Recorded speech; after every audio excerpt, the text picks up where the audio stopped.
지난 시간에 이어서 창조 스토리 추가된 부분이죠.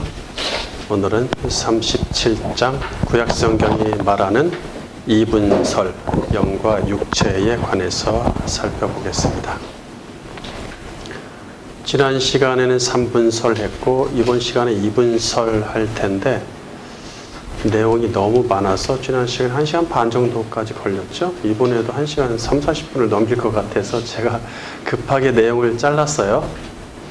그래서 2분설을 한 번 더 해야 될 것 같아요. 다음 시간에. 오늘은 구약에서 주로 이야기하는 히브리어를 중심으로 2분설을 살펴보도록 하겠습니다.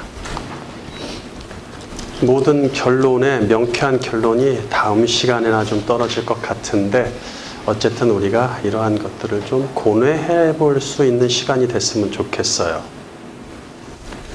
첫 번째 챕터 네페슈의 광범위한 의미와 용례 1. 사람의 제작 과정과 제작 목적. 이 단어는 우리가 사실 어느 정도 다루었어요.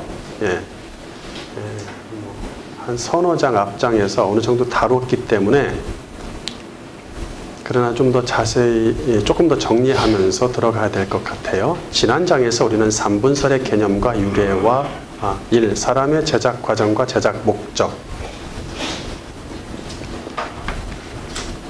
지난 장에서 우리는 3분설의 개념과 유래와 역사에 대해 이야기하면서 3분설의 핵심인 혼이 강조되면서 나타나는 위험성까지 지적했습니다. 3세기경 헬라 교부들이 사람을 영과 혼과 육으로 구성되었다고 주장하면서 기존의 사상과 구별하기 위해 2분설, 3분설이란 말이 처음 사용되기 시작한 것이죠. 그 당시에도 이런 말이 정확히 있었는지는 모르겠어요. 어쨌든 이러한 2분설, 3분설이란 말이 성경에는 있지 않지만 헬라 교부에 의해서 3분설이 이야기되면서 이제 시작되었다고 보면 좋을 것 같아요. 3분설은 그 본질이 헬라 철학을 기반으로 한 플라톤주의 사상에 뿌리를 두기에 성경적 근거가 턱없이 부족하죠. 게다가 교회 지도자들이 자기 목회와 신학적 사상을 전개하는 과정에서 필요한 도구로 3분설을 채택했습니다.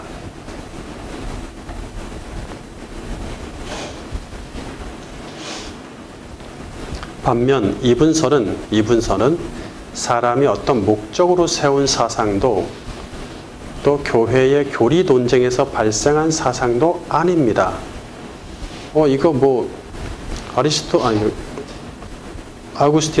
아우렐리우스 아우구스티누스가 처음 이야기했을 때 그때 한 4세기경 3, 4세기경에 이게 2분설이란 말이 나왔지 않냐, 그런 게 만들어진 게 아니냐라고 생각하실 수 있는데 그렇지 않습니다. 그거는 3분설, 그러니까 영혼육으로 구성되었다는 말이 최초 등장하면서 이게 이제 구별할 필요가 생긴 거였죠. 원래 천지 창조 때 하나님은 사람을 육체와 영혼으로 구성하심으로써 최초로 2분설을 세우셨어요. 그러니까 사람이 만들어낸 사상도 아니고 교회의 교리 논쟁에서 발생한 사상도 아닙니다. 하나님이 만드셨어요. 그냥 그렇게. 그걸 우리가 그냥 2분설이라고 얘기를 합시다. 왜냐하면 3분설이 있으니까. 그게 없으면 이런 말을 할 필요가 없었을 텐데. 그리고 구약시대 내내 사람은 2분설을 당연하게 받아들였습니다. 구약시대 전혀 문제가 없어요. 그리고 구약 성경도 그렇게 기준으로 성경을 쓰고 있죠. 인간의 구조가 어떠하며 무엇으로 구성되었는지를 알려면 사람을 최초로 만드시던 때로 가서, 그렇죠? 그 창조 방식과 창조 목적을 보면 알 수가 있습니다. 거기로 다시 거슬러 올라가자는 얘기예요. 이제 성경이 말하는 2분설의 개념과 2분설을 말씀하시는 이유와 그 다음에 이분서를 채택함으로써 얻는 유익까지 살펴보겠습니다. 하나님은 육지와 하늘의 동물을 흙 아담아로 만드셨습니다. 그리고 그 동물을 네페시 하야라고 칭했죠. 창세기 2장 19절 여호와 하나님이 흙으로 각종 들짐승과 공중의 각종 새를 지으시고 아담이 무엇이라고 부르나 보시려고 그것들을 그에게로 이끌어 가시니. 창세기 1장 24절 하나님이 이르시되 땅은 생물을 그 종류대로 내되 가축과 기는 것과 땅의 짐승을 종류대로 내라 하시니 그대로 되니라. 네. 그러니까 사람도 네페시하야, 동물도 네페시하야, 생물이라고 번역을 했는데 창세기 1장 24절에 생물은 원어로 네페시하야인데 하야는 살아있는을 뜻하고 네페시는 숨을 쉬다, 한숨 돌리다, 생기를 찾다라는 뜻의 나파시에서 온 명사입니다.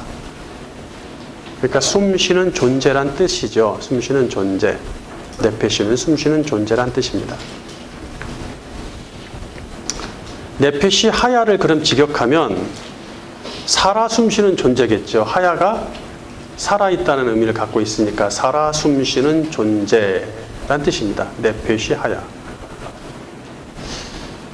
이후 사람을 창조하신 후에 사람도 살아 숨쉬는 존재이기에 동물처럼 네페시 하야라고 칭하시죠? 창세기 2장 19절에 나와 있죠?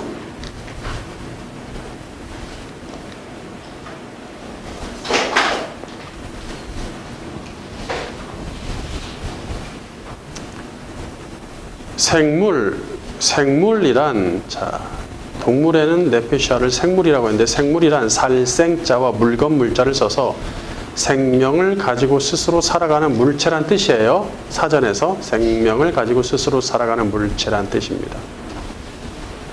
사람을 동물과 똑같이 생물이라고 번역하기에는 좀 무리가 있어 보이죠? 사람을 물체라고 하기도 좀 그렇고, 그렇죠? 조금 애매하죠? 성경적으로. 뭐 과학에서는 전혀 문제가 안 되겠지만 우리는 문제 같아요. 그래서 개역개정은 네페시 하야를 살생자와, 그러니까 사람에게 적용된 네페시 하야죠.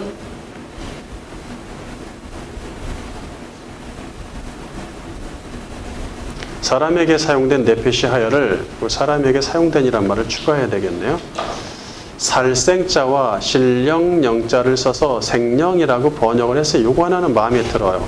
개역개정이 전체 중에서 가장 마음에 들어요. 저는 이 부분이. 창세기 2장 7절 여호와 하나님이 땅의 흙으로 사람을 지으시고 생기를 그 코에 불어넣으시니 사람이 생령이 되니라. 동물은 살아있는 물체라는 의미로 생물이라고 칭할 수 있지만 사람은 살아있는 영이라는 의미로 생령이라고 칭합니다. 네. 그러니까 동물과 사람에게 적용된 똑같은 단어 네페시 하야를 번역하는데 차이가 있단 말이에요. 그래서 각주 56번에 내려가 보면 영어 성경은 동물과 사람에게 사용된 네페시 하야를 같은 말로 통일하는 경우와 서로 다르게 번역하는 경우로 나뉘죠. 그래서 한글 성경도 나뉘어요. 통일하자.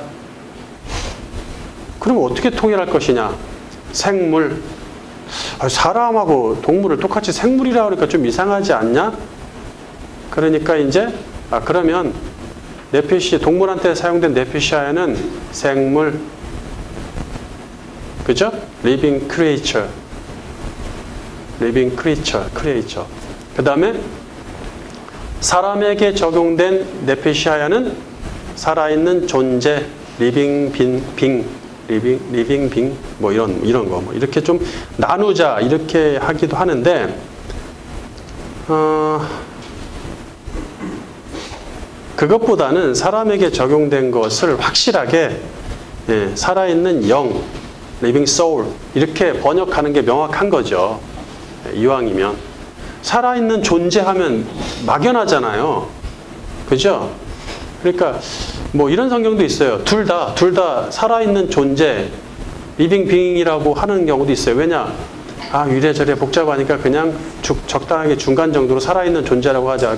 동물도 살아있는 존재고 사람도 살아있는 존재니까 크게 무리가 없어 보이죠? 근데 구별은 안 되죠. 차이가 없어 버리잖아요. 하나님이 차이를 없게 하시려고 이렇게 지금 이런 걸 기록하셨을까요? 너는 동물하고 똑같아, 이 짐승들아. 이렇게 하시려고 지금 이런 과정을 여기다 적어 놓으셨겠어요? 그건 아니잖아요. 그러니까 분명히 나눠야 되는, 살아있는 물체와 살아있는 영으로 구별하자, 이런 얘기죠. 그렇게 하는 성경들이 적지 않습니다.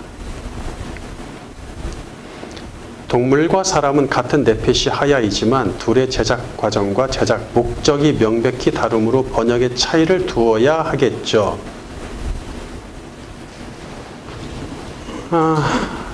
제작 과정과 제작 목적이 다르다. 생기는 원어로 뉴쉐마트 하임인데 생명의 호흡이란 뜻입니다. 동물은 흙이란 재료로만 만드셨죠. 흙이란 재료로만 만들고 끝이지만 사람은 흙으로 만드신 후에 거기까지는 동물하고 같은데 창조주의 생명의 호흡 뉴쉐마트 하임을 추가하시죠. 제작 과정이 추가됐어요. 달라요. 그 다음에 동물은 하나님과 교통할 필요가 없죠. 동물은 하나님과 교통하지 않아요. 고양이가 어느 날 하나님을 생각하면서 하나님을 향한 지긋한 마음으로 내가 사람한테 잘해야지, 이제는 그만 핥혀야지, 이러지 않는다는 얘기예요. 응?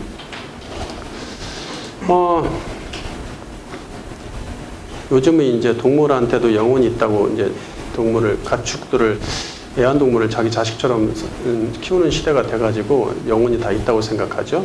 그렇지만 성경적으로 그건 맞지 않습니다. 어쨌든 아무리 세상이 변해도.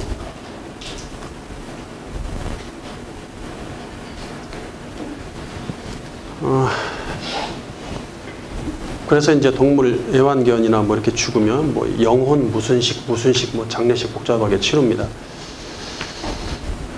그렇게 하면 안 돼요. 믿는 사람들은 그렇게 하시면 안 됩니다. 키우는 것까지는 뭐라고 안 하겠지만 적당히 하셔야 돼요. 적당히. 내가 이 짐승을 키우는데 사람보다 더 소중하게 여기고 있지 않은가를 점검하시라는 얘기죠.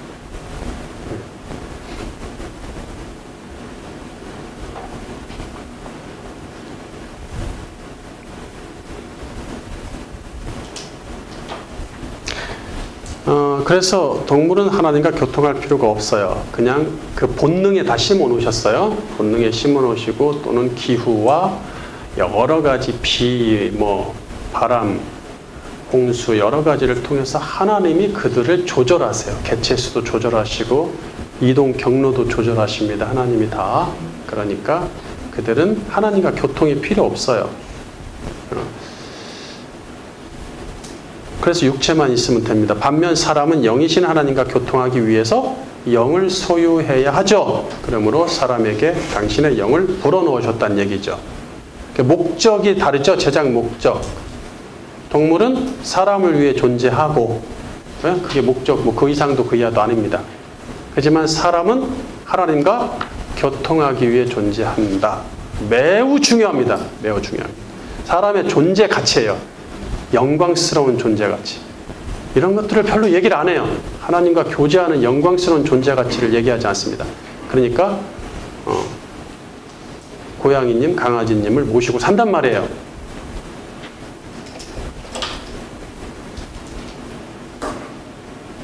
나를 즐겁게 하기 위해서 있는 존재다 정도만 생각하시면 됩니다. 짐승은 나를 위해서 존재한다. 내가 짐승을 위해서 존재하는 순간 그것은 창조의 섭리를 어기는 것입니다. 질서를 깨트리는 것입니다.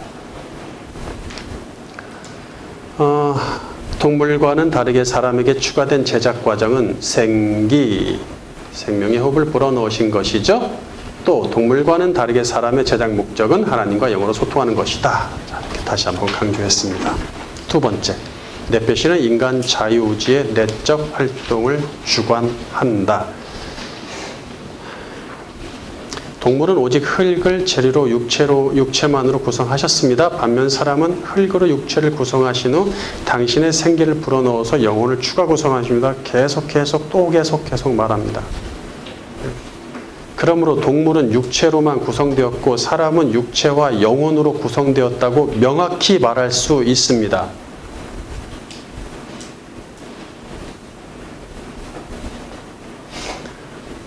삼분서를 주장하게 되면 영혼육인데 혼이 대부분을 차지하죠.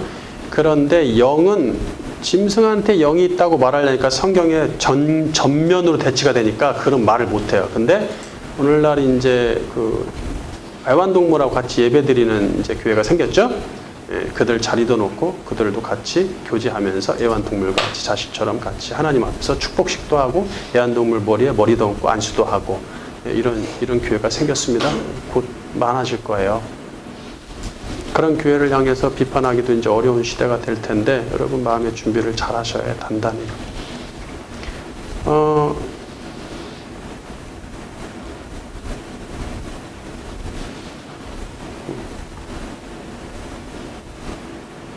그래서 삼분서를 주장하게 되면 어떻게 되는 거예요? 짐승에게도 혼이 있다. 영이 있다는 감히 말을 못하지만 혼 정도는 있다고 아주 쉽게 얘기할 수 있는 것입니다.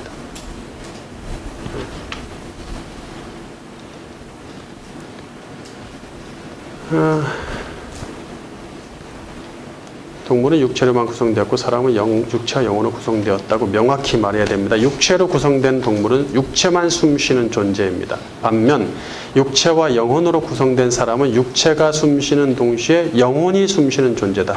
육체도 숨쉬는 존재, 영혼도 숨쉬는 존재. 두 가지의 존재가 있다는 거예요. 구성 요소다. 동물을 구성하는 숨쉬는 육체가 네페시예요. 이것도 네페시라고 쓰는데 사람을 구성하는 숨쉬는 육체도 네페시라고 똑같이 해요. 이거 구별을 하셔야 되는 거 아니야? 게다가 사람을 구성하는 숨쉬는 영혼도 네페시래. 야, 이게 어려워집니다. 이제 다 네페시야. 히브리어가 그래요, 원래. 근데 때에 따라서 말이 반대말이 되기도 하죠. 우리 칼라 이런 단어 배웠죠? 예, 그러니까 이게 네페시가 동물에게 사용될 때는 동물의 육체를 의미하지만 사람에게 사용될 때는 두 가지죠. 육체를 의미할 때가 있고 영혼을 의미할 때가 있습니다. 그래서 네페시가 사람에게 적용되었을 때는 육체를 의미하는지 영혼을 의미하는지를 구별해야 된다고 그랬죠. 그러니까 요 본 교재 34장에서 우리 앞에 34장에서 다 얘기했어요. 그거 사람의 육체를 구성하는 네페시를 육의 네페시, 사람의 영혼을 구성하는 네페시를 영의 네페시로 칭하기로 했죠. 그렇습니다. 우리는 친숙하게 잘 알고 있어요. 이 단어를. 아울러 성경에서 육의 네페시와 영의 네페시로 사용된 경우를 각각 또 살펴보기도 했어요. 우리는 이 네페시의 의미를 좀 더 깊이 그리고 명확히 알아야겠습니다. 네페시는 구약 성경에 753회 사용되었는데 굉장히 많이 사용된 것이죠. 사람의 육체나 영혼 이상의 폭넓은 의미로 사용이 됩니다. 그런데 네페시가 육체냐 육체나 영혼이라고 말하기 애매할 때가 좀 있어요. 그렇게 하면 육체 또는 뭐 몸, 육신, 고기, 살 또는 뭐 그 자신, 그것, 목숨, 생명 이렇게 뭐 육체 네페시로 적용을 해서 번역하는 다양한 번역들이 있죠. 뭐 그렇게 해도 되고 영혼, 이미 영혼이라고 딱 하고 싶은데 이게 그렇게 할 수 있는 단어가 없을 때가 있단 말이야. 네페시가 애매하다. 즉 네페시를 육에 속한 것이나 영에 속한 것으로 결정하기 어려운 경우가 좀 있단 말이에요. 이럴 때 번역자들은 네페시가 행위를 좌우하는 자유의지의 내적 활동, 자유의지의 내적 활동을 좀 어렵습니다만 가장 쉽게 만들어 봤어요.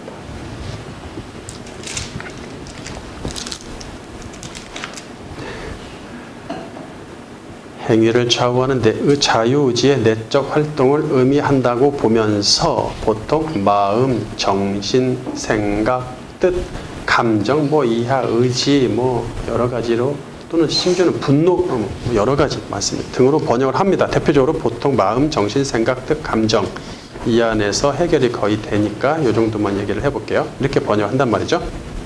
신명기 6장 5절 너는 마음을 다하고 뜻을 다하고 힘을 다하여 내 하나님 여호와를 사랑하라.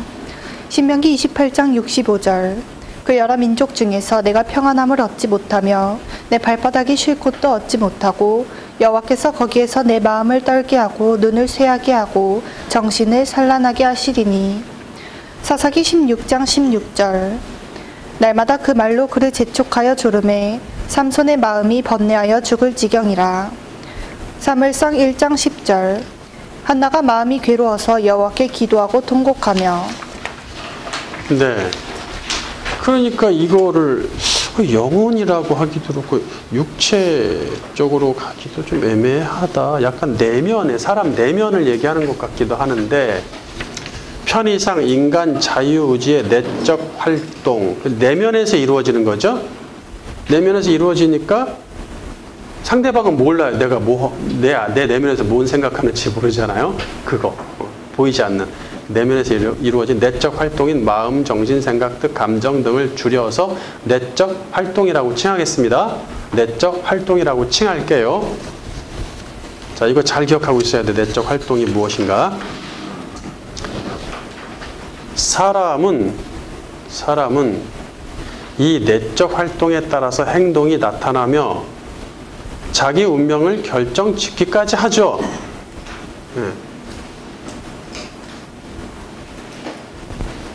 본래 내적 활동의 출처는 하나님이시기에 하나님은 내적 활동을 가지십니다. 하나님도.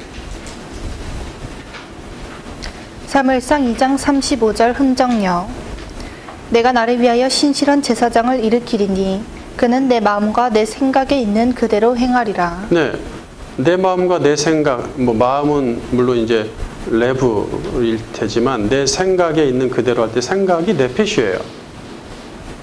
이럴 때 하나님한테 적용된 하나님도 내적 활동을 하시니까 그 내적 활동은 누구한테서 왔다? 하나님으로부터 왔다. 우리의 내적 활동은. 이게 하나님의 형상대로 닮았다. 하나님을 닮았다. 닮은 꼴이다 할 때 충분히 배웠어요. 감정을 닮았다. 그번에 상품을 닮았다 얘기됐죠. 사람은 하나님의 형상으로 지음받아 하나님을 닮았기에 내적 활동이 가능합니다.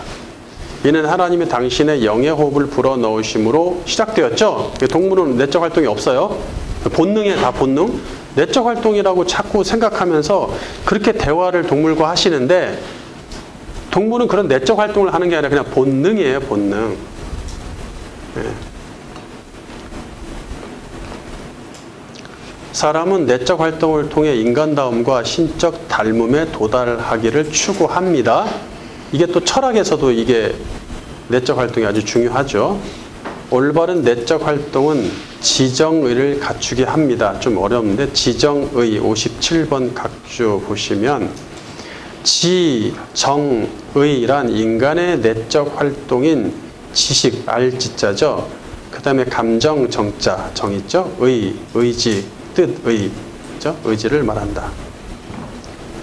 지는 머리로 이해하는 지식이고 정은 마음으로 느끼는 감정이며 의는 행동으로 옮기려는 의지이다. 그러니까 인간의 내적 활동 또는 철학은 올바른 지식을 추구하는 마음.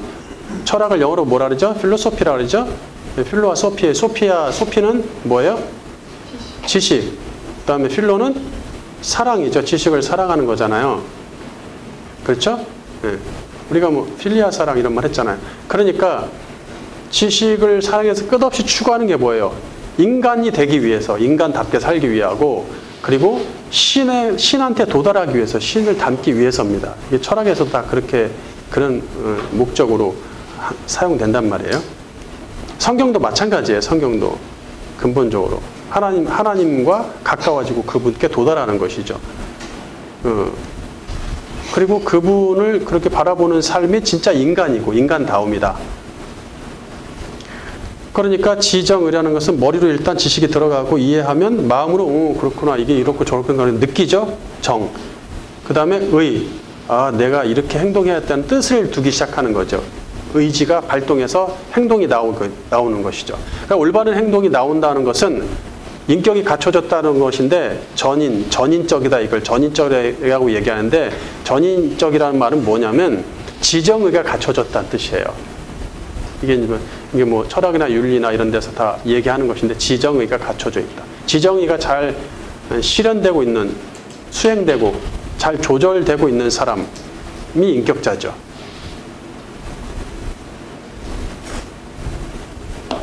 동물은 육의 내폐시만 소유하므로 내적 활동을 갖지 않는 반면 사람은 육의 내폐시와 영의 내폐시를 소유하므로 내적 활동을 갖습니다. 세 번째, 내폐시의 기능과 결과물인 내적 활동. 내폐시는 생각하고 판단하는 모든 내적 활동의 주체입니다. 주체입니다. 내폐시가. 내적 활동은 내폐시가 이것을 다 관장한다는 얘기예요. 내적 활동은 나를 정확히 대변하는 기능이며 결과물이에요. 기능과 결과물이다. 그러므로 내적 활동이 육의 내폐시인지 영의 내폐시인지를 구분할 필요가 없어요. 내적 활동은 육의 내폐시에 붙어 있는 거냐 영의 내폐시의 영역이냐 육의 내폐시의 영역 이걸 구분할 필요 없다는 얘기예요. 그냥 그 자체 내폐시 자체가 이걸 다 주관한다는 얘기예요. 내적 활동을. 자, 학자들은 내적 활동의 좌소가 어디냐를 놓고 고민한단 말이에요. 예? 특히 기독교 쪽에서는 뭐 영혼이냐 육체냐. 자, 내적 활동이 뭐가 있어요? 마음, 정신, 생각, 뜻, 감정 이런 것들이 있죠. 그러면 그거 중에 하나를 갖고 와서 마음의 좌소가 어디냐? 어디 있습니까? 물론 나라마다 다 어떤 사람은 여기 콩팥에 있다고 어떤 사람은 위에 있다고 어떤 사람은 창자에 있다고 우리나라는 가슴에 있다고 가슴이 뭐가 심장에 있다고 머리에 있다. 머리 어디에 있지? 머리도 여러 가지인데 이렇게 다 이 좌소를 자꾸 찾으려고 그래요. 어디에 있을까? 응? 참 어렵죠. 근데 우리는 이제 그러면 적어도 영혼에 있냐 육체에 있냐 이 정도는 파악해야 되는 것이죠. 그래서 고민을 막 한단 말이에요. 만약 내적 활동의 좌소가 육체라 치면 육체의 상황과 욕구에 의해서 내적 활동이 제대로 작용할 수가 없는 경우가 있단 말이에요. 즉 내적 활동이 불완전한 육체에 거주하면서 올바른 내적 활동으로 지정의를 갖추기는 어렵다고 보는 것이죠. 예를 들어 볼게요. 기아가 심해서 굶어 죽는 아이들이 뭐 아프리카 속출하는 환경에서 그런 환경에서 태어나서 살고 있단 말이에요. 그래서 오직 살기 위해 먹을 것을 구해야 하는 사람한테 올바른 내적 활동을 기대할 수 있어요? 없어요? 없어요. 없어요. 네. 그러니까 여러분 이렇게 보면서 지나가다 어떤 사람이 목말 왜 이렇게 날이가 덥지 목마르지? 그러더니 옆에 물이 고여 있으니까 그거 딱 떠먹고 있어. 그러면 그것을 여러분이 올바른 내적 활동이라고 볼 수 있어요? 이게 정상이 아니라고 보죠. 근데 아프리카에서는 그 물도 없어. 그 물도 없어서 썩은 물을 떠먹어요. 그래서 맨날 배가 아파 아이들이. 예? 아직도 그런 수많은 애들 수천 명이 하루에 죽습니다. 아시고 계셔야 돼요. 그러니까 내가 먹는 걸 좀 줄여서 좀 도와주세요. 그들을 좀. 그러니까 그런 곳에서 뭐 내적 활동을 기대할 수가 있냐는 얘기죠. 게다가 신으로, 그다음에 그다음에 반대로 내적 활동의 초소가 영혼이라 치면 아직 영혼의 좌소도 명확하게 밝혀내지 못했는데 영혼의 좌소가 어디 있습니까? 자, 안 보이는 건 참 문제가 돼요. 응? 영혼은 어디에 붙어 있죠? 도대체? 그 영혼의 좌소도 밝혀내지 않았는데 그 막연한 영혼의 내적 활동이 자리를 틀고 앉아 있다. 라고 하면 그 내적 활동은 얼마나 막연한 것이 되겠어요.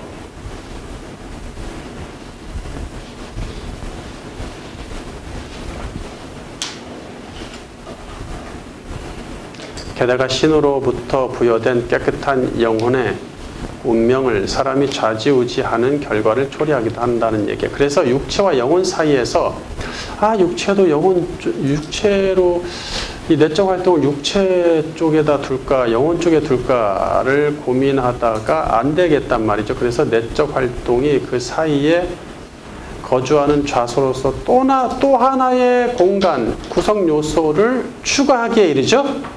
그것이 바로 혼입니다. 이로써 영혼 육의 3분설이 거론될 수 있는 환경이 조성되죠.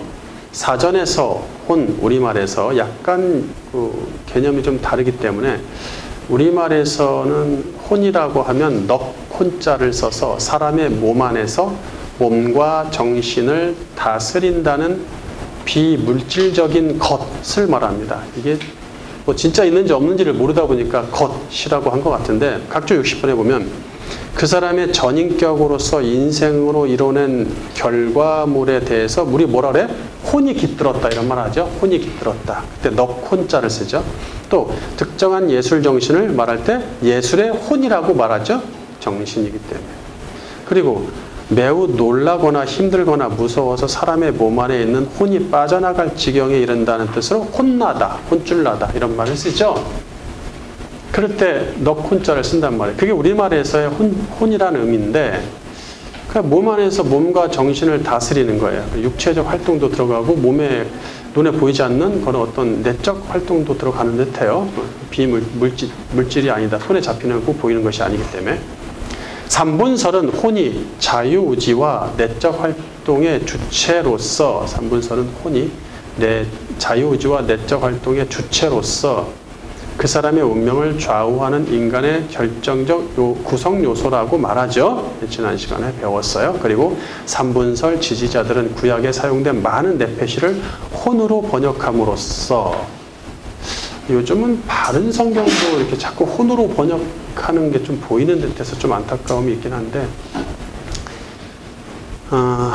혼을 육체와 그렇게 혼이라는 말로 네페시를 혼으로 번역하니까 혼을 육체와 영혼보다 더 중요한 요소로 올려놓습니다.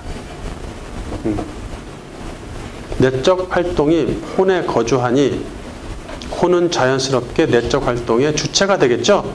주체가 되도록 만들어놨죠. 우리는 지난 장에서 온통 혼에 집중된 삼분설의 위험성을 지적했습니다. 삼분설은 영과 육 사이에 혼을 추가해서 혼을 불태워 교회에 충성 봉사하게 만들었습니다. 그러니까 뭔가 충성 봉사하고 내가 남들보다 뭔가 하지 않으면은 내가 지금 잘못 간다고 생각하도록 만들었어요. 그죠? 남들이 100만 원 헌금하면 나도 최소 100만 원 하든지 아니면 150만 원 해야 내 혼은 저들 혼보다 훨씬 낫다 이거죠. 불태워야 됩니다. 이로써 영혼과 육체의 개념은 점점 모호해지고 이 혼이라는 것이 이렇게 중심이 되다 보니까 잘 보셔야 돼요. 원형복음, 은사주의, 신비주의 요즘 크게 문제가 되는 신사도 운동 조심하십시오. 아주 저질스럽습니다. 조심하셔야 돼요. 신사도 운동가들이나 거기 사도로 임명된 사람들을 예수님 시대에 12사도들이 지금도 임명되고 있다. 그래서 자기들이 임명했는데 그들을 또 불러다가 우리 교단에 저기 강동 쪽에 있는 교회인데 거기서 또 그 사람들 자꾸 불러가지고 집회를 한단 말이죠. 그래서 그냥 시끄럽게 만들어요. 좀 우리 교단이 아니면 좋을 텐데 우리 교단은 신사도운동 그런 걸 굉장히 적대시 하거든요. 그런데 그렇게 한단 말이에요. 저도 물론 이제 아무것도 모르고 거기 가서 집회를 가서 찬양이 좋으니까 찬양 집회에 참석한 적이 있긴 하지만 소식적 시절에 그렇단 말이에요. 그러면서 뭐 그런 사람들 데려다 놓고 뭐 무슨 뭔 기도회, 다니엘 기도회인가 뭐 그런 것들을 자꾸 한단 말이에요. 또 그거 하다가 또 부목사가 또 죽었어요. 과로사로. 그래서 또 문제가 되고 아무튼 시끄럽습니다. 그러니까 이제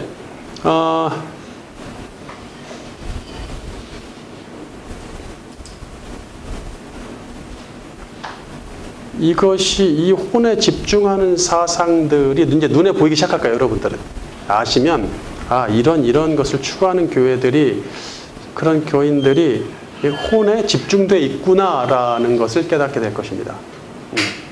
이로써 영혼과 육체의 개념은 점점 모호해지는 것이죠. 영혼과 육체가 있는데 말이죠. 이 중요한 사람들은 창조주가 부여하신 영혼과 육체의 특별한 기능을 간과하게 만듭니다. 자, 삼분설이 주장하는 혼으로서의 네페시는, 삼분설이 주장하는 거, 혼으로서의 네페시는 어찌 보면 맞는 말 같아서 우리를 혼란케 하므로 매우 신중한 구별이 필요하지요. 어찌 보면 맞는 말 같아요. 번역도 괜찮아 보이기도 하고요. 그렇게 설교하는 것도 맞는 말 같고 그렇단 말이에요. 삼분설에서 말하는 혼은 육체, 영혼과 함께 인간을 구성하는 또 하나의 구성 요소가 아닙니다. 아니에요. 아울러 혼은 내적 활동의 주체도 아니고 좌소도 아닙니다. 주체도 아니고 좌소도 아닙니다. 다시 강조하지만 내적 활동은 네페시의 기능이에요. 기능이며 결과물입니다. 기능이며 결과물이에요.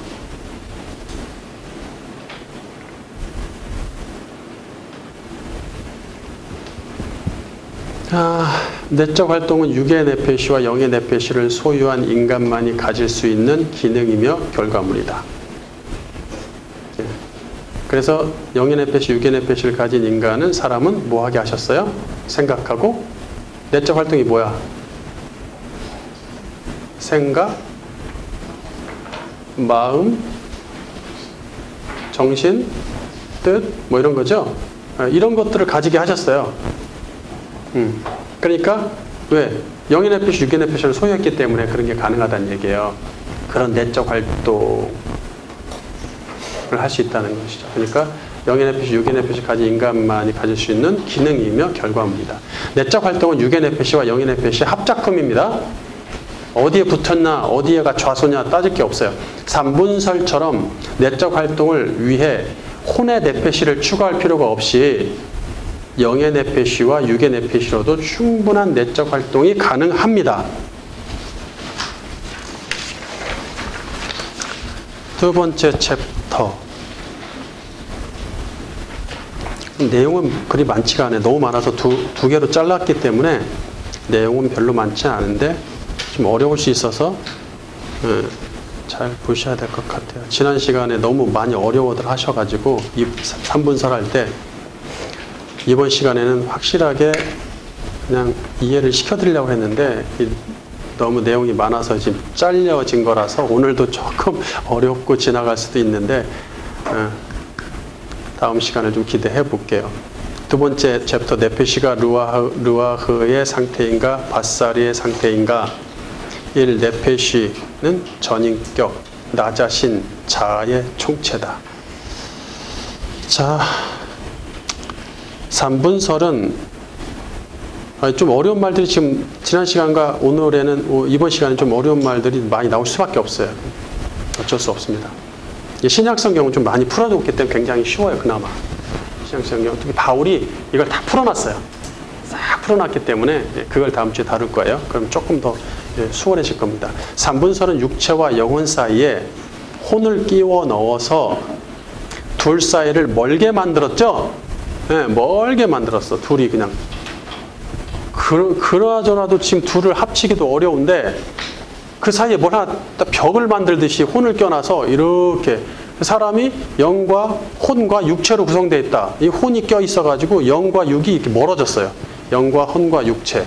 혼 때문에 벽처럼 영과 육이 멀어졌다. 혼을 또 강조함으로써 육체와 영혼을 아예 완전한 별개로 만들고 말았습니다. 성경은 인간의 구성 요소, 이게 문제예요. 육체와 영혼을 별개로 만든다는 게. 성경은 인간의 구성 요소가 육체와 영혼이라고 말하며 이 둘을 모두 네페시로 칭할 뿐 아니라 그 내적 활동까지 네페시라고 칭합니다. 다야 그냥 다. 단어를 따로따로 했으면 좋겠는데 그냥 하나야 단어가. 그냥 아무나 깨닫지 못하게 하시려고 그러시겠죠. 이는 육의 네페시와 영의 네페시가 뗄 수 없는 하나의 유기적 결합체임을 말해주죠. 다 네페시로 말하시니까 육체고 영혼이고 내적 활동이고 거기에 결과물이 내적 활동이고 다 네페시란 단어로 쓰시니까 둘이 이게 그냥 하나다 이런 느낌이 딱 들단 말이에요. 아울러 인간의 구성 요소를 자꾸 추가하지 못하도록 하는 것이죠. 이러다 보면 나중에 4분설, 5분설도 생기게 생겼어. 보니까 사실 히브리어에는 인간의 내적 활동인 마음, 생각, 정신, 뜻 뭐 이런 것을 의미하는 전문 단어가 따로 있어요. 마음은 뭐예요? 레브, 레바브.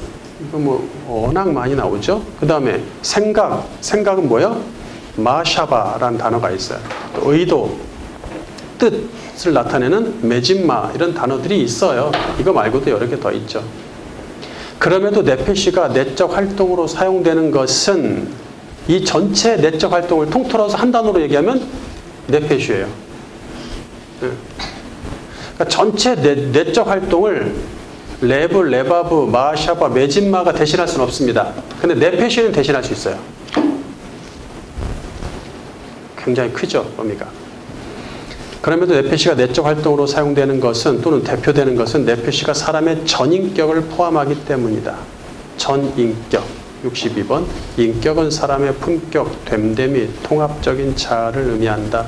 전인격은 그 사람의 마음, 생각, 뜻을 포함하는 모든 인격이다. 좀 어려운데 그냥 그 사람의 전체다 이렇게 보시면 그 사람 자신 이렇게 이해하셔도 좋습니다. 인격은 사람의 품격. 밑에 있네. 각주가 필요 없구나.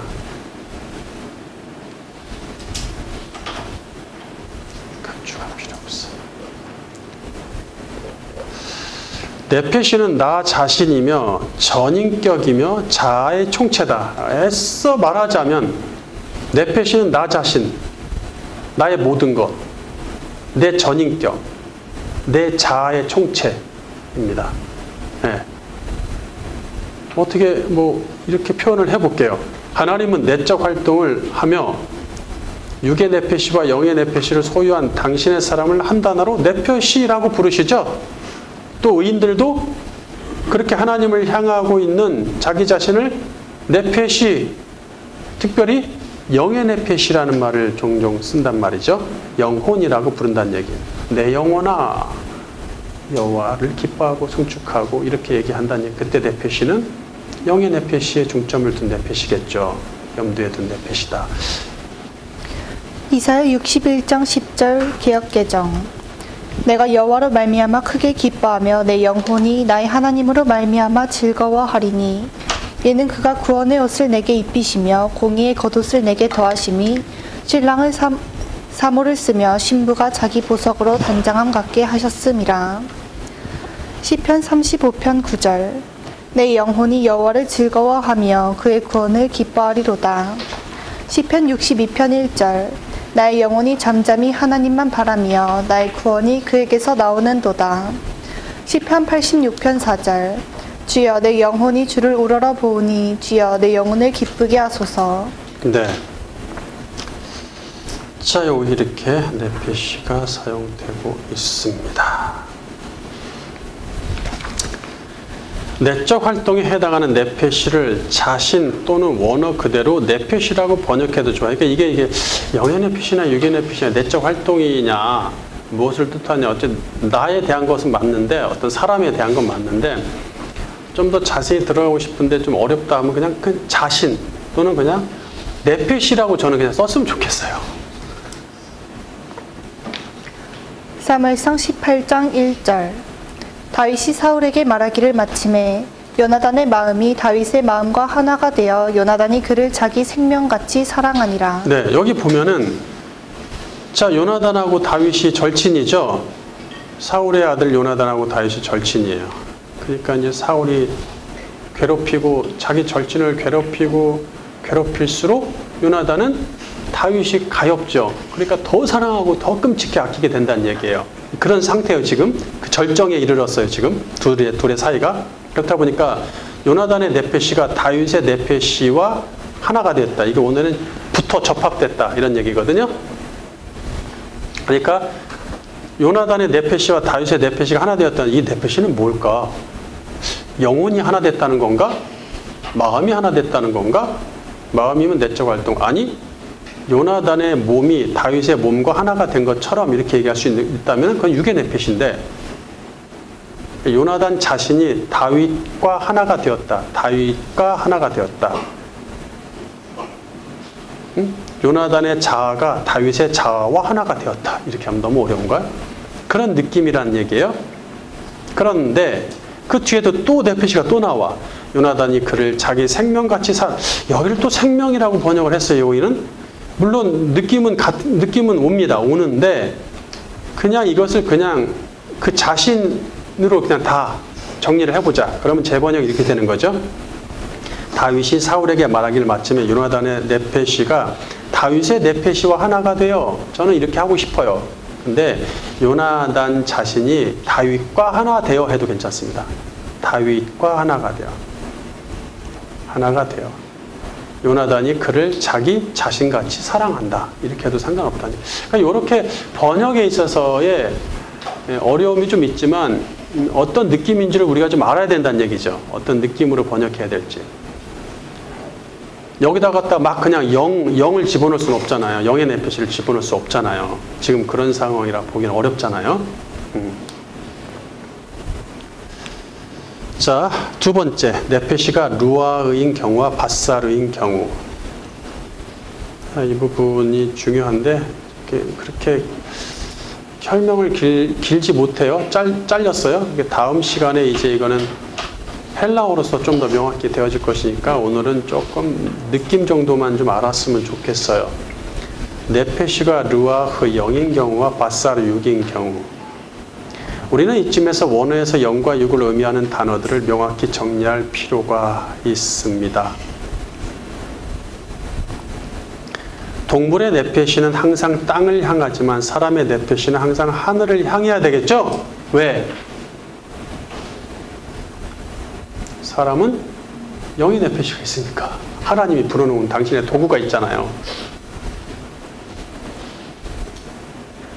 영의 네페시가 죽은 것과 방부를 하여 그 기능을 상실하면 우리 죽었다라고 해도 괜찮아요. 소멸은 아니라 그래서 대신 소멸과 죽음을 구별하시게 된다면 죽었다는 의미를 아실 것 같아요. 육이 죽었다면 그냥 끝난 거지만 흙으로 돌아가야 되겠지만 영이 죽은 거는 개념이 달라요. 영은 소멸하지 않기 때문에 영이 죽었다 살았다의 개념은 달라요. 보이지도 않는 것을 죽었다 살았다 하는 게 말이 됩니까? 그렇잖아요. 바람이 확 불었어. 저 방금 지나간 바람은 죽었어. 이게 말이 안 되잖아요. 보이지도 않는데. 그래서 그렇게 말할 수는 없지만 그래도 우리가 현존하는 우리가 가지고 있는 단어로밖에 얘기가 안 되기 때문에 영이 죽었다라고 할 수 있어요. 근데 제가 방불하다고 얘기한 거는 좀 더 죽었다는 것에 심각하게 저기를 가지시는 이해하기 어려우실 것 같아서 이렇게 했는데 영의 네페시가 죽은 것과 방불하여 또는 죽어서 그 기능을 상실하면 하나님을 향할 수 없습니다. 그렇죠? 네, 이거는 우리가 앞장에서도 다 배웠죠? 그렇게 되면 그 사람의 네페시는 육의 네페시만 있는 것과 같으니 반쪽짜리 내적 활동이 되는 것이죠. 반쪽짜리 내적 활동. 그러니까 영의 네페시가 기능을 상실한 사람, 죽은 사람들은 그냥 본능에 충실하기도 하며 또 지혜롭게 행동하기도 하지만 그것이 하나님을 향하고 있으니까 그러진 않죠. 다 이 땅을 향하고 있죠. 이 땅의 것들을 추구하는데 지혜로운 거죠. 이 땅의 것을 추구하고 얻고 누리는 것에 내적 활동이 집중돼 있어요. 그게 답니다. 하지만 영이 살아있는 사람은, 영의 네페시가 살아있는 사람은 하늘을 향하고 있단 말이에요. 영의 네페시가 하늘을 향하도록 돼 있어요. 그래서 하늘을 향하고 있기 때문에 하늘의 것을 추구할 수밖에 없습니다. 그래서 내적 활동이, 온전한 내적 활동은 영의 네페시가 살아야 합니다.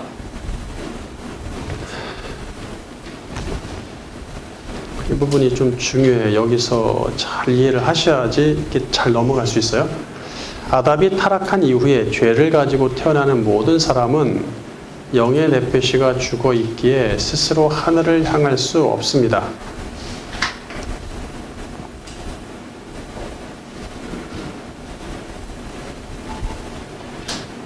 다시 아담이 타락한 이후에 죄를 가지고 태어나는 모든 사람은 영의 네페시가 죽어 있기에 스스로 하늘을 향할 수 없습니다. 그럼 어떻게 해야 돼? 하나님의 영이 그 사람에게 내려와야 되죠. 네, 임할 때 비로소 영의 네페시가 기능을 발휘할 수 있어요. 아울러 하늘을 향하게 되고 하나님과 교제할 수 있습니다. 그런데 그 사람이 다시 죄를 지으면 어떻게 돼요? 하나님의 영이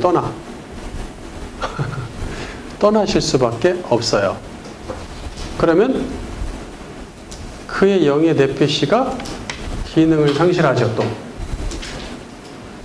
자, 이런 느낌으로만 알아도 예수님이 우리 안에 들어와서 성령, 거룩한 영 우리 안에 들어와서 성령 세례를 통해 들어와서 우리 영을 살려내시고 계속 거주하시는 것에 대한 확실한 이해가 올 것입니다. 사무엘상 10장 10절. 그들이 산에 이를 때 선지자의 무리가 그를 영접하고 하나님의 영이 사울에게 크게 임함으로 그가 그들 중에서 예언을 하니. 사무엘상 16장 14절. 여호와의 영이 사울에게서 떠나고 여호와께서 부리는 악령이 그를 번뇌하게 한지라. 학기 2장 5절.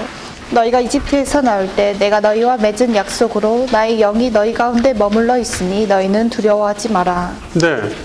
지금 영이 들어갔다 나왔다 하시죠? 지금도 그럴까요? 지금은 아니에요. 그러면 완전히 신약이 뒤집히는 거야. 그러면 예수님이 헛일하신 거야. 그리고 구약의 많은 예언들이 다 아직 성취되지 않은 거예요. 그리고 오신 분은 그분은 메시아가 아니신 거고. 문제가 심각해져요. 지금은 들락달락이 아닙니다. 계속 계셔. 대신 근심은 하시지, 내 안에서. 내가 똑바로 안 하면. 그 차이를 분명히 아셔야 돼요. 우리는 너무 많이 배웠기 때문에 그거는 충분히 이해하실 것입니다. 네, 중요해요.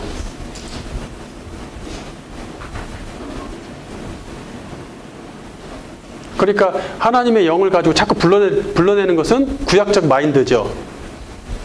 구약적 율법적 사고방식에 머물러 있는 사람, 그래서 하나님의 영을 자꾸 오라가라, 성령이 오라가라 하는 거예요. 다 그게 신사도 운동 불러내잖아요. 자꾸 성경 임파테이션, 내가 불러서 내가 갖고 있다가 또 다른 사람한테 전파하죠. 전도하죠. 그걸 임파테이션이라고 하죠. 그런 요상한 저질적인 행위들을 한단 말이죠. 이 땅에 내려오시며 사람에게 임하시는 하나님의 영은 네페시, 또 영이란 뜻이지만 네페시라고 하지 않아요. 이때는 루아흐입니다. 명확히 해야 돼요. 네페시와 루아흐의 개념을 우리가 명확히 안 하니까 이거 둘을 나누자. 루아흐는 영, 네페시는 혼, 바사르는 육, 사람은 영혼 육으로 구성되어 있다. 3분설 이런 말이 나오는 거예요. 원어를 가지고 충분한 연구를 하고 이해를 하지 않고 그런 현상이 벌어지는 것이죠. 물론 이제 3분설이 자기 필요에 의해서 3분설을 채택한다 그랬죠. 자기 어떤 것을 성과를 거두기 위해서. 자, 루아흐다. 이 하나님의 루아흐가 사람에게 임하면 그는 하늘을 향할 뿐 아니라 하나님의 선한 일을 할 수 있습니다. 루아흐는 우리를 만드신 구성 요소가 아니에요. 네? 아닙니다. 네, 오해하시면 안 돼요. 3분설 웃기는 거예요. 굉장히 우스운 얘기예요, 그게. 어떻게 루아흐가 우리를 만든 우리의 구성 요소가 루아흐라고 어디에 나와 있습니까? 그런 비슷한 게 아무것도 없어요. 그걸 얘기할 만한 게 아무것도 없어요. 전혀. 자, 잘 보셔야 돼요.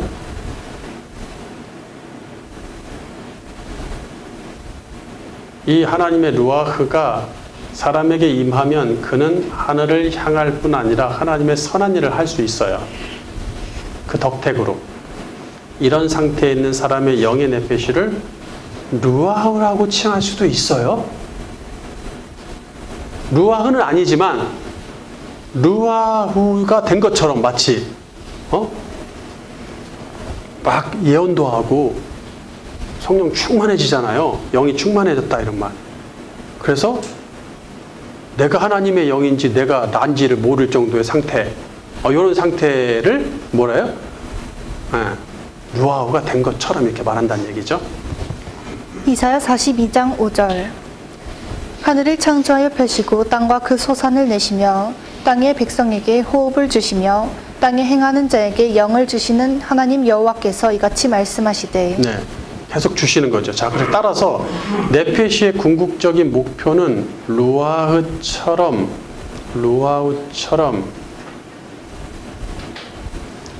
되는 것입니다. 네페시의 궁극적인 목표는 루아우처럼 되는 거예요. 네? 이 상태는 하나님으로부터 오는 영적 자원을 충만히 받으면서 이게 영성운동, 뭐 동양 오컬트 사상에서 비롯된 오늘날 신비주의의 영성운동, 뭐 관상기도, 영적 뭐 이런 활동들 많죠. 오늘날 그런 거하고 완전히 차원이 다른 거예요. 그 영이란 말 들어간다고 거기다 갖다 붙이시면 안 돼요. 그 사람들은 이 원어의 개념도 모르는 사람들이 만드는 거기 때문에 그런 거하고 얘기하면 안 돼요. 그런 상태가 아닙니다. 그래서 뭐 그분과 나와 무라일치가 돼야 된다. 신일 합의를 해야 된다. 그래가지고 막 이상한 또 자세, 또 불교, 요가 뭐 다 갖고 와가지고 그 유명한 목사님 있죠. 뭐 바퍼주는 목사님이니까 그분도 그런 활동 막 하고 다닌단 말이에요. 그거 조심하셔야 돼요.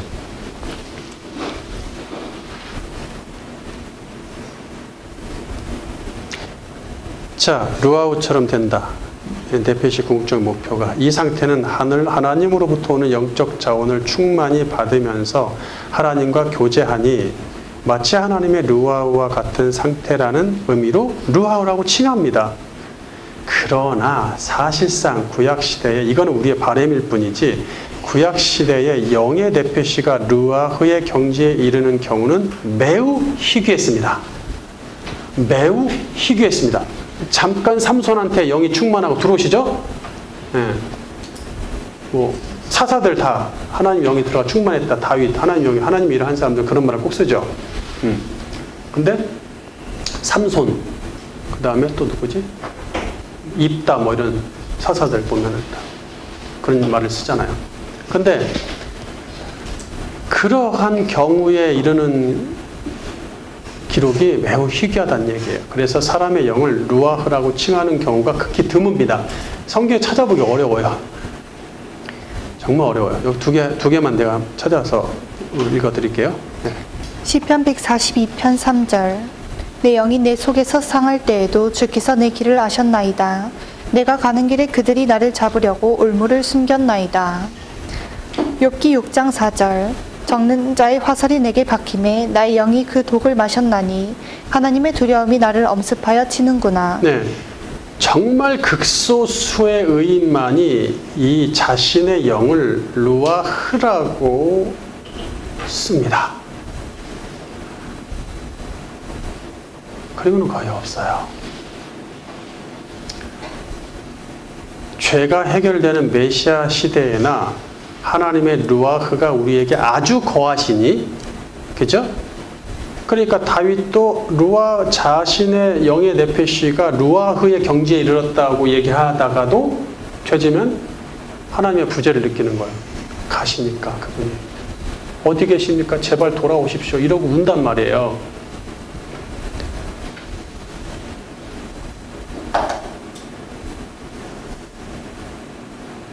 욥은 자기가 영에 충만해서 그렇게 살았는데 이러한 일을 겪으니까 욥이 이제 멘붕이 왔어. 멘붕이 와가지고 나의 영이 독을 마신 것처럼 그분이 나에게 매우 큰 재앙과 두려움으로 엄습했다. 이런 이제 표현을 하죠. 표현을 합니다. 그러나 그는 절대로 하나님을 모독하거나 욕하지 않죠. 여전히 그분의 영이 그 안에서 활동하기 때문에 그렇습니다. 그 아내는 떠나신 것 같아.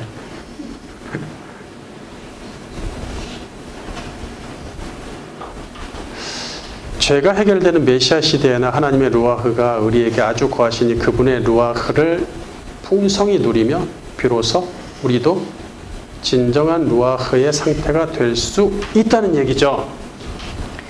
이사야 32장 15절 마침내 위에서부터 영을 우리에게 부어주시리니 광야가 아름다운 밭이 되며 아름다운 밭을 숲으로 여기게 되리라. 에스겔 36장 26절 또 새 영을 너희 속에 두고 새 마음을 너희에게 주되 너희 육신에서 굳은 마음을 제거하고 부드러운 마음을 줄 것이며 또 내 영을 너희 속에 두어 너희로 내 율례를 행하게 하리니 너희가 내 규례를 지켜 행할지라. 예, 메시아 시대를 얘기하고 있죠. 그분의 루아흐가 아주 거하시는 때 구약 시대에는 영의 네페시가 기능 발휘를 제대로 하지 못하니 육의 네페시로만 내적 활동을 할 수밖에 없었다는 얘기예요. 100%는 아니지만 거의 이렇게. 이는 하나님의 영을 아주 떠나시게 만들기도 하죠. 창세기 6장 3절 바른 성경. 여호와께서 말씀하시기를 나의 영이 영원히 사람과 함께하지 않을 것이니 이는 그들이 육체가 되었기 때문이며 그의 날은 120년이 될 것이다 하셨다. 여기는 그들 그 시대에 살았던 사람들과 육체로 전락한 사람들에게서 영원히 다시는 돌아가지 않겠다. 그들에게 이런 얘기예요. 오늘날 우리한테도 영원히 함께하지 않는 얘기 아닙니다. 이렇게 하나님의 영이 없고 영의 네페시가 죽어서 육의 네페시로만 살아가는 상태를 바사르라고 하죠. 뭐의 반대예요? 루아흐의 반대말이죠. 루아흐의 반대말 바사르가 있습니다. 물론 비슷한 다른 단어도 있지만 바사르 하나만 갖고 할게요. 혼란스러우니까. 육의 네페시로만 살아가는 상태를 바사르라고 합니다. 바사르는 육체, 살, 고깃덩어리. 바사르의 상태에 머물러 있는 사람은 하나님의 부재를 느끼며 괴로워합니다. 시편에 적지 않은 한탄시가 있죠? 그게 바로 바사르 상태에서 하나님을 구하며 썼던 시라고 보시면 맞습니다. 예. 그러니까 얼마나 그 은혜 시인의 시대를 갈망하면서 썼겠어요. 울면서. 세 번째, 자, 마지막이죠. 네페시가 루아흐 영인지 바사르 육인지를 구별하라.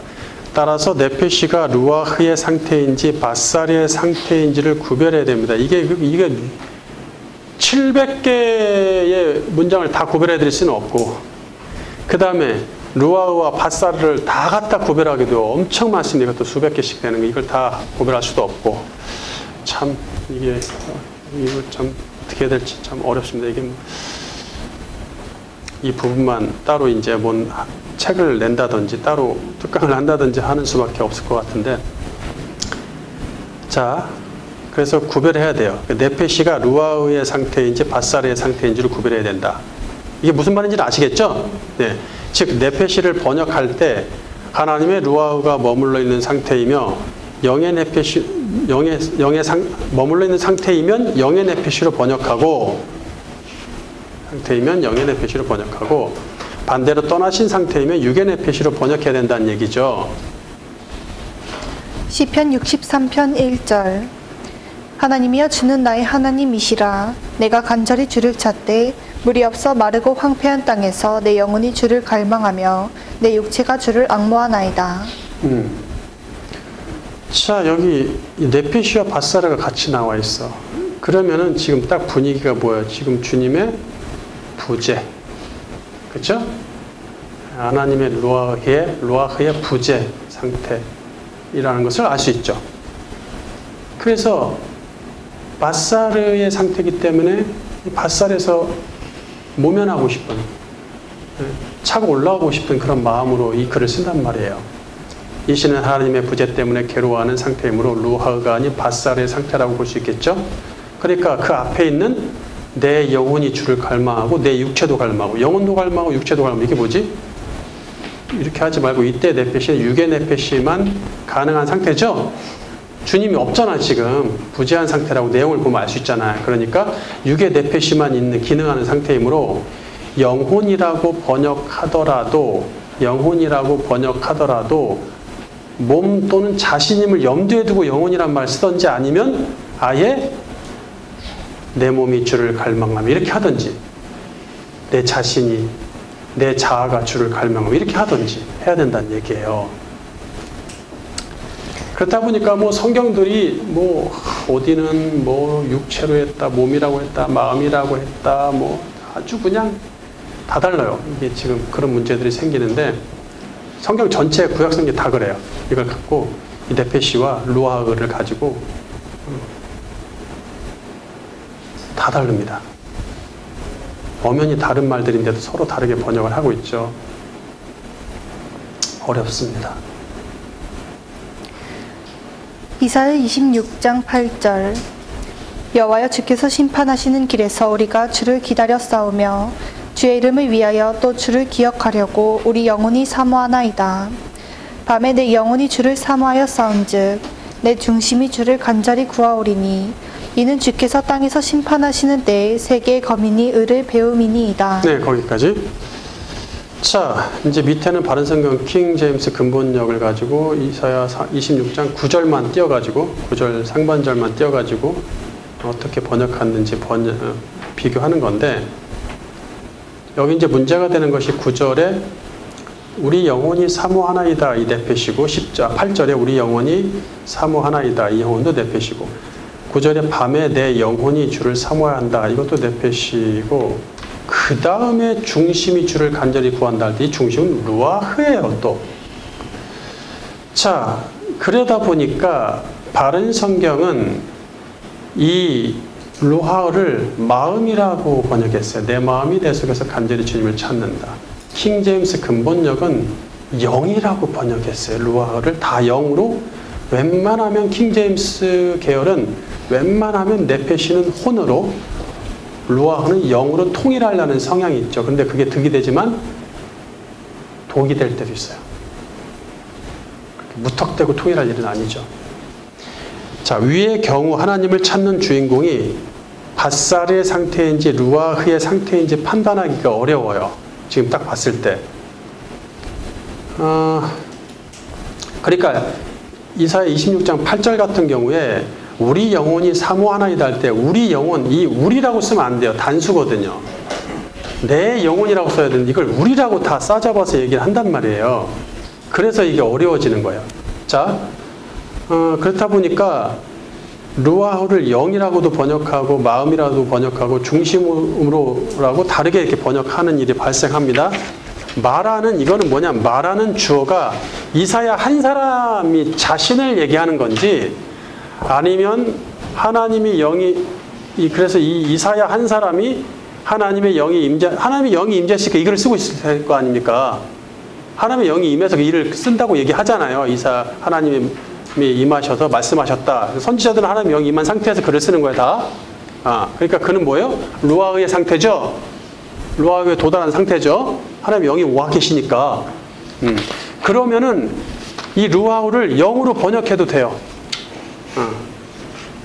영혼의 상태니까, 영의 상태니까. 그래서 내 영이 밤에 내 영혼이 주를 사모하였은즉 내 영이 주를 간절히 구하는, 영으로 또 해도 상관없습니다. 내 루아흐가 주를 간절히 구한다. 근데 주어가 이스라엘 백성일 수도 있어요. 가능성이 있어요.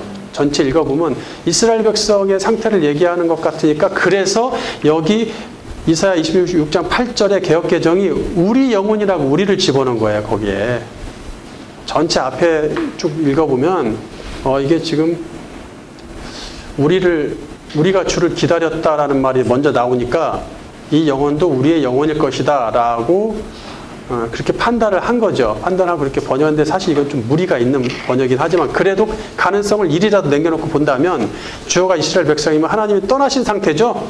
이스라엘은 하나님이 떠났기 때문에 공통적으로 대표적으로 하나님을 떠난 백성이기 때문에 지금 심판을 이야기하고 있는 거잖아요. 지금. 그러므로 루아흐의 상태가 아니에요. 그들은 밧살의 상태입니다. 그러니까 이 루아흐를 뭘로 번역하냐면 마음이나 중심으로 번역할 가능성도 있어요. 왜냐하면 루아흐가 그런 뜻도 있거든요. 내 감정, 내 분노. 이 루아흐가 크게 바람, 영혼, 이런 바람, 영이란 뜻이에요. 왜 두 가지를 같이 써요? 영의 성격을 설명하기 위해서 두 가지 뜻을 갖고 있는 단어를 선택하시는 거예요.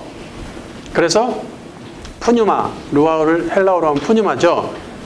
주님이 니고데모한테 영에 대해 설명할 때 뭐라 그래요? 바람을 얘기하죠. 바람이 어디서 와서 어디로 가는지 모른다. 영도 마찬가지다. 영의 성격이죠. 우리가 영을 마음대로 부릴 수 없는 것이죠. 하나님이 하시는 거니까, 하나님의 영이시니까. 그래서 루아흐 또는 푸뉴마는 영이란 말도 있지만 바람이란 말도 있어요. 조금 더 의역하면 코에서 나오는 바람, 그래서 목숨, 숨이란 말도 있어요. 또 막 화날 때 이러죠. 그래서 분노란 뜻도 있고. 그래서 다양한 의미로도 사용이 될 수 있단 말이에요. 그렇게 하시는데 저는 이사야의 상태다. 그래서 이 루아흐는 이사야의 루아우의 경지를 얘기하는 것이 더 맞다라고 저는 그렇게 생각을 합니다만 그렇지 않은 경우도 있을 수 있다. 참 이러한 것들을 이제 예를 막 많은 것 다 예를 들면 좋은데 일단은 여기서 결론을 맺어볼게요. 우리의 구원은 네페시의 구원입니다. 이 네페시는 영혼과 육체로 구성되므로 이 영의 네페시와 육의 네페시가 구원받는 것이 구속사의 궁극적인 목표입니다. 예수님을 영접하며 영의 네페시가 구원을 받죠? 네, 영혼이 구원을 받는다. 이후 주님의 파루시아 때에 육의 네페시까지 구원받죠? 예, 육의 네페시까지 구원받습니다. 그러니 거기에서 나오는 결과물, 거기서 나오는 내적 활동은 구원의 대상이냐 마냐 이런 것을 논할 필요가 없어요. 그냥 내 자신이 구원받는 거예요. 내 자체가, 내 네페시 자체가 구원받는 것이기 때문에 나의 내적 활동도 나에게 속해 있는 건데 뭘 그것을 구원받을 대상이냐 마냐라고 논할 게 뭐가 있겠습니까? 함께 같이 올라가는 것인데 하늘로. 영혼과 육체는 별개의 존재가 아니므로 영과 육이 상호 교류하며 서로 영향력을 미칩니다. 자, 이 부분에 대해서도 어떻게 교류하고 미치는지 구약 신약 성경에 있기 때문에 다음 시간에 설명을 해드릴게요. 영혼의 풍성함을 위해 육신이 자제되어야 한다는 건 사실이겠죠. 영이 하나님과 교류를 통해 영적 에너지를 얻으면 육을 선하게 제어하는 데 영향을 줍니다. 육은 아무것도 아니에요. 버려, 나빠. 이렇게 생각하시면 안 돼요. 육으로 하나님께 영광 돌린다 그랬어요. 이 몸으로 하나님의 성전이고 이것으로. 예. 그래서 우리는 뭐예요? 몸을 해치는 그러한 마약이나 이런 것들을 안 먹죠. 예, 왜 그렇습니까? 이 몸으로 하나님께 영광인데 이 몸도 하나님 만들어 주신 거니까 비록 제한되어 있긴 하지만 내 영이 풍성하기 위해서 교회에 오는 것은 뭐가 와요? 내 육이 오는 거야. 육신의 발을 이용해서. 예, 그러니까 영과 육이 하나라는 얘기예요. 이렇게 결합되어 있다. 이걸 나누지 말라는 얘기예요. 삼분설처럼 확실히 나누다 못해 그냥 가운데 벽까지 세워놨어. 혼이라는 벽까지. 이러면 안 된다는 얘기죠.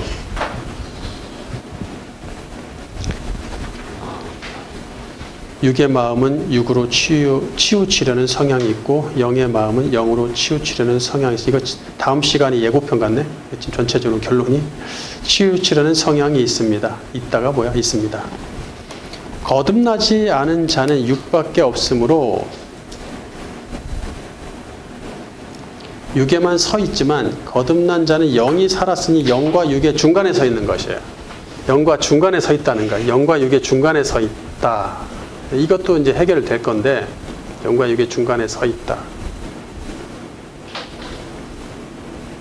우리는 영의 네페시가 살아나 기능을 발휘할 수 있음을 명심해야 됩니다. 영의 네페시가 살아났으니까 기능을 발휘할 수 있는 자들이다. 그러니까 우리는 그 기능을 충만히 발휘하도록 해야지 영이 죽어있는 세상 사람들하고 똑같이 살면 안 된다는 얘기예요. 뭐야 그게? 예? 예수님을 2번 못 받고 싶으신가? 그러면 안 되죠. 영의 네페시가 살아나 기능을 발휘할 수 있다. 이제 내적 활동은 하나님의 나라와 그분의 의를 향하고 있습니다. 우리 내적 활동은 하나님의 나라와 그분의 의를 향하고 있다. 하늘을 향할 수밖에 없다. 지금은 그리스도를 통해 죄사함 받은 사람들이 하나님의 루아흐를 누리는 은혜의 시대입니다. 네페시의 궁극적인 목표인 루아흐처럼 되는 시대죠.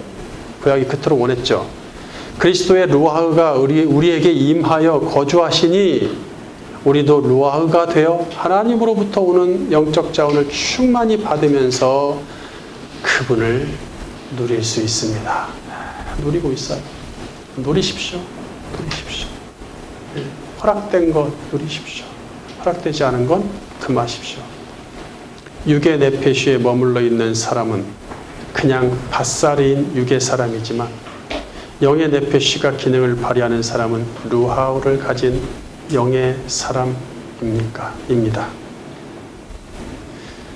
우리는 육의 사람입니까? 영의 사람입니까? 육에 치우쳐 있는 사람입니까? 영에 치우쳐 있는 사람입니까? 영이 살아난 영의 사람답게 우리 주님이 살려내셨잖아요.